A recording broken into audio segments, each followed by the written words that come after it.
최근 산후조리원 이용 비용이 물가 상승률을 뛰어넘어 가파른 상승세를 보이고 있습니다. 하지만 지자체마다 앞다투어 공약했던 공공산후조리원 유치는 답보 상태인데요. 이 저출생 문제를 해결하려면 출산과 관련한 인프라부터 점검해야 한다는 지적이 나옵니다. 서진석 기자입니다. 서울 구로구에 거주하는 직장인 김모 씨. 최근 배우자의 출산 전 산후조리원을 알아봤지만 비용도 품질도 모두 걱정이었습니다. 가게 되면 2주에 막 300만 원, 400만 원씩을 기본적으로 요구하더라고요. 그런 돈이 일반 직장인들 뭐 한두 달 월급인데 그런 돈을 탁탁 내기가 쉽지 않고.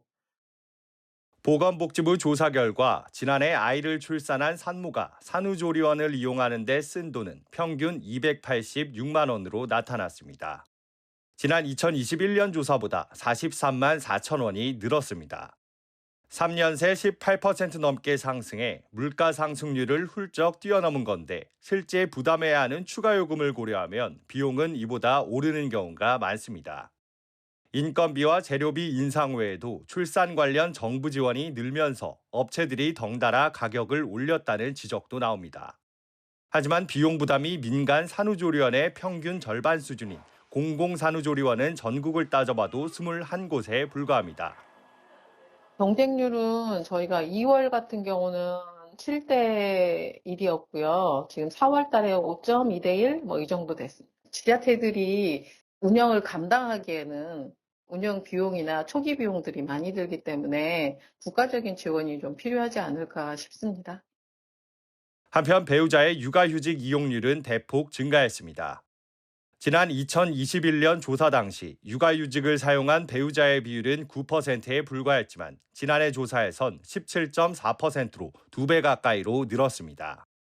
다만 육아휴직을 실제로 사용할 수 있는 노동 환경은 아직도 일부에 불과한 상황이어서 개선이 필요하다는 지적입니다. 비급여 근로자들에게 확산되지 못하는 부분은 좀 보완이 필요하고 직종에 따라서 육아휴직이나 육아휴직 기간이나 그다음에 육아휴직에 따른 비용 지원 부분이 차이가 없도록 하는 정책 보완이 좀 필요하다고 생각해요. 산후조리 동안 불편했던 증상으로는 수면 부족이 65.7%로 가장 높았고 산후 우울감을 경험한 산모도 68.5%로 3년 전 조사보다 16%포인트 가까이 증가한 것으로 나타났습니다.